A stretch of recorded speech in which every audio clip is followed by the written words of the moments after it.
இப்போ கோபிஸ் பேட்டர் பார்ப்போம். ஓகே, கோபிஸ் நல்லா கழுவிக்கோங்க. வெட்டி நல்லா கழுவிட்டு வெங்காயம், இஞ்சி, பூண்டு இன்னும் அரைச்சாலும் பரவாயில்ல, இப்படி வெட்டினாலும் பரவாயில்ல. நான் வெட்டி வைக்கிறேன். அம்மா இஞ்சி ஒன்று அரைச்சி வச்சிருப்பேன். இஞ்சி அரைச்சி தரனால நான் வெட்டிக்கிறேன். மஞ்சத்தூள், உப்பு, ஜினமோட்டோ, செடி கழுவி வச்சு அது தண்ணி அது நல்லா வைக்கணும். தண்ணியான ஊற்றுங்க. நல்லா வைப்பாங்க. இந்த மாதிரி அது தேவையான சட்டி சூடாயிட்டோன்னே அந்த எண்ணெய் ஊற்றணும். எண்ணெய் நம்ம ஊற்றிட்டோன்னா எண்ணெய் சூடாயிடுச்சு. ஒரு ஜாமான் வந்துட்டேன் பச்சை மிளகா இப்போ வட்டியாச்சு. இதை எல்லாத்தையும் தூக்கி போட்டுக்கலாம்.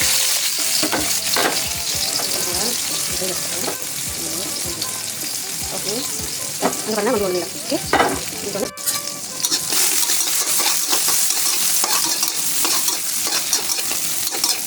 சில பேர் வந்து கருவு கலக்குவாங்க. சில பேர் கருத்தில் போடுவேன். ஆனால் கருத்து இல்லை. கருவு கலக்கு நான் ரொம்ப ஜாக போடுவேன். கோபிஸில் எனக்கு கருவு கலக்கு போட மாட்டேன். அப்படி என்ன பண்ணலாம். ஆனால் கோபி கட்டினா கேரட் போடுவாங்க. நான் கேரட் போடுவேன். கேரட் வச்சு வாங்க, அதனால் அது ரொம்ப ஸ்கிப் பண்ணிச்சு. ஸோ கொஞ்சம் நேரம் வந்துட்டோன்னே கறி எடுத்து கோபி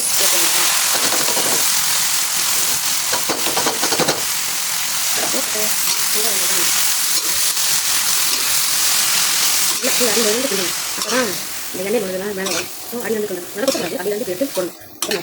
ஓகே, அடியிலேருந்து எடுத்து மேலே போடணும். அப்புறம் நான்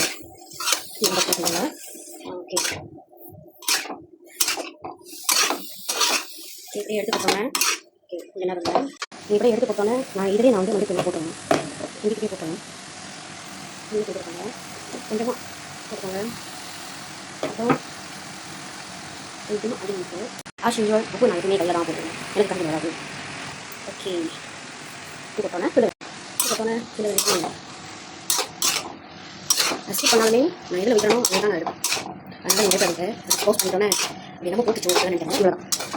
நான் தண்ணி ஊற்றலை. நீங்கள் தண்ணி கழிட்டோன்னே அந்த தண்ணி இருக்கும். அதனால் நான் தண்ணி நல்லா ஊற்றேன். அந்த தண்ணியே நான் பண்ணுவேன். கோபிஸில் என்ன சொல்லுவேன்னா, கோபிஸில் வந்து நம்ம கழிட்டோன்னே அப்படியே தான் போடுறோம். ஸோ தண்ணி இருக்கும். அதனால் நான் தண்ணி ஊற்ற மாட்டேன். ஃபுல்லாக தண்ணி வரும். அதனால் நான் தண்ணி ஊற்ற மாட்டேன். அதனால் தண்ணி வேணும். அதனால கொஞ்சம் ஊற்றுவேன். அப்படி ஊற்றிக்கலாம். நான் ரொம்ப இது பண்ணேன். ஏன்னா தண்ணி தண்ணி நான் ஊற்றலை. ஆனால் வேணும். ஸோ கொஞ்சம் நேரம் ஊற்றோன்னா நம்ம எடுக்க வேண்டியதான். ஸோ கொஞ்சமாக நம்ம பார்ப்போம். ஓகே, ஏன் எல்லாமே சாப்பிட பார்க்கணும். நம்ம டேஸ்ட் பண்ணி பார்க்குறோம். உப்பு புளியாக கொஞ்சமாக போட்டுக்கணும். கொஞ்சமாக வேணால் தெரிஞ்சு வேண்டியதான்.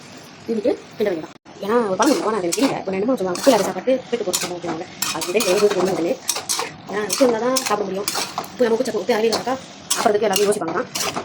சாப்பாட்டில் கண்டிப்பாக உப்பு உடையும் போடாது, குறையும் கூடாது. இந்த லெவல் ஓகேயா. ஸோ ஈஸியான மெத்தட் சிம்பிளாக போட்டு கழிச்சுங்க உங்களுக்கு நான் காட்டிட்டேன். ஏன்னா சில பேர் வந்து கேக் ஸ்வால்ட் நல்லா போடுவாங்க. சில பேர் முட்டை போடுவாங்க. எனக்கு அதெல்லாம் இல்லை. கேரட் போடுங்க. ஆனால் நீங்கள் கேரட் இல்லாதனால சிம்பிளாக நம்ம வீட்டில் என்ன ஜாமா இருக்கோ அது தான் நான் நார்மலாக நான் பண்ணுவேன். இதுக்குன்னு மெனக்கெல்லாம் நான் போக மாட்டேன். என்ன இருக்கோ அதை வச்சு சமைக்க பார்ப்பேன். ஸோ உங்களுக்கும் இந்த மாதிரி ரெசிபி வேணும்னா சிம்பிளாக வீட்டில் என்ன ஜாமா இருக்கோ அதை வச்சு சமைக்கிறதுக்கு எனக்கு கமெண்ட் பண்ணுங்கள். அண்ட் சமைச்சு பார்த்துட்டு எப்படி இருக்குன்னு மறக்காமல் கமெண்ட் பண்ணுங்கள். ஓகே, இது கொஞ்சம் நேரம் நான் ரொம்ப நேரம் வைக்க வேணாம். இது கொஞ்சம் நேரம் வந்துட்டோன்னே உங்களுக்கு எடுத்து வைக்கணும். ஓகே, அதனால் கொஞ்சம் நேரம் நான் ஸ்பவுஸ் பண்ணிவிட்டு இந்த ஜாமா எல்லாமே நான் கிளியர் பண்ணி வச்சுறேன். ஓகே, பார்த்தீங்கன்னா கொஞ்சம் நேரம் விட்டாச்சு. இவ்வளோ போதும் ஆயிடுச்சா. போய்ட்டு நம்ம வந்து ஒரு பவுலில் போட்டு வச்சுருக்கேன். ஸோ சாரி சார், நான் இதை போட்டு போட்டுறேன். ஓகே, சரி கோபிஸ் நம்ம கட்டியாச்சு. கோபிஸ் சாரி வச்ச வேண்டிய தான். சாடி கறி அதையும் நான் உங்கள்கிட்ட காட்டில் எப்படி சமைக்கிறதுன்னு. And rice okay heaven. இது எல்லாத்தையும் போட்டு ஒரு அப்பளம் வச்சு சாப்பிட்டீங்கன்னா ஹெவன். ஓகே, யாருக்கெல்லாம் ஒன்றும் சாப்பிடாம இருக்கீங்களோ சாப்பிடுங்க. அண்ட் என்னோட ரெசிபி சமைச்சு சாப்பிடுவாங்க. அண்ட் கமெண்ட் பண்ணுங்கள். பாய்.